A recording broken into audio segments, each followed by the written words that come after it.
Hello मेरे प्यारे दोस्तों, आप सभी को मेरे यूट्यूब चैनल कहानी का खजाना में स्वागत करती हूँ। आई होप आप सभी लोग खुश होंगे, स्वस्थ होंगे। चलिए दोस्तों, आज आप सबको मैं एक नई कहानी सुनाती हूँ। दोस्तों, मेरा नाम रानी है, मेरी उम्र 24 साल है। मेरे घर में मैं, मम्मी पापा और मेरी बड़ी दीदी है। मेरी दीदी की शादी हो चुकी है। मेरे कॉलेज के दिनों में मेरी खूबसूरती के दीवाने बहुत थे, लेकिन मेरी खूबसूरती में चार चांद मेरे जीजा ने लगाए। मैं हमेशा ऐसे आदमी के साथ समय बिताना चाहती थी जो मेरी खूबसूरती का दीवाना हो। बात तब की है जब मेरी दीदी की शादी हुई थी। विशाल जीजा बहुत ही स्मार्ट और मजाकिया थे। दीदी शादी के 6 महीने बाद ही पेट से हो गई थी, तो दीदी ने मुझे अपने घर बुलाया। उनके घर में सिर्फ दीदी और जीजा जी ही रहते थे, इसलिए दीदी ने मुझे अपने घर बुलाया। मुझे क्या पता था कि वहाँ मेरी अलग तरह की खातिरदारी होने वाली है, और वो भी जीजा के द्वारा। मैं अपना सारा सामान लेकर दीदी के घर रहने आ गई। मुझे एक अलग ही कमरा दिया गया। मैंने अपना सारा सामान वहीं पर रख दिया।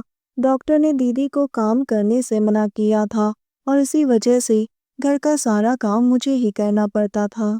जीजा बहुत ही रोमांटिक टाइप के हैं। जीजा और मेरी बहुत ही अच्छी दोस्ती है।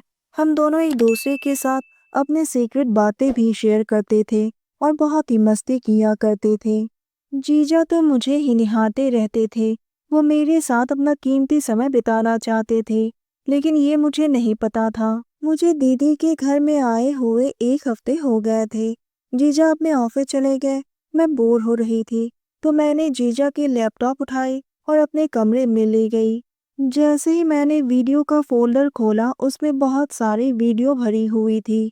मैंने खोलकर देखा तो मेरे होश उड़ गए। मेरी सांसें तेज हो गई, आंखें फटी की फटी रह गई। मुझे बहुत शर्म भी आ रही थी, पर मैं कर क्या सकती थी। शाम को जब जीजा घर आए और अपना लैपटॉप ढूंढने लगे, तो मैंने उन्हें लाकर दे दिया और मुस्कुराते हुए वहां से चली गई। दोस्तों, चैनल पर नए आए हैं तो इस वीडियो को एक लाइक करें और चैनल को एक सब्सक्राइब करें, ताकि ऐसी ही कहानियां आप सभी को मिलती रहें। जीजा को भली भांति पता चल गया कि मैंने वीडियो देखी है। मैंने कहा, जीजा वो आपका लैपटॉप हॉल में पड़ा हुआ था, तो मैंने बड़े प्यार से संभाल कर अपने पास रख लिया। मेरा भी मन अब बेकाबू होने लगा था, इसलिए मैंने ऐसा कह दिया। जीजा वहां से चले गए और मैं रसोई के काम में लग गई। रात हो गई। मैंने सबको खाना दिया और उसके बाद दीदी कमरे में सोने चली गई। जीजा जी भी मुस्कुराते हुए मेरी तरफ देखकर अपने कमरे में चले गए। मैं समझ गई थी कि जीजा मुझे पताने की कोशिश कर रहे हैं। मेरे मन में भी ख्याल आया और मैंने सोचा क्यों ना जीजा के साथ ही मस्ती की जाए, वो भी बेचारा तड़प रहा है। मैंने भी मुस्कुराते हुए उन्हें गुड नाइट कहा और उसके बाद मैं अपने कमरे में सोने चली गई। थोड़ी देर बाद जीजा जी आए और मुझे कहा कि तुम्हारी दीदी को जुकाम हो गया है, मुझे बहुत ज्यादा गर्मी लग रही है और तुम्हारे कमरे में पंखा चल रहा है, तो मैं यही सोफे पर लेट जाता हूँ। जीजा जी ने दरवाजा बंद कर दिया। मुझे नींद नहीं आ रही थी, मैं तो सोने का बहाना कर रही थी। आधी रात को जीजा चुपके से आकर मेरे बगल में लेट गए, हाथ मेरी कमर पर रख दिया। मुझे पता चल गया कि जीजा मेरे साथ अपना खूबसूरत पल बिताना चाहते हैं। उनके हाथ लगते ही मेरी सांसें तेज हो गई। मैं जोश में आने लगी। जीजा को भी पता चल गया। मैं उनसे चिपक गई।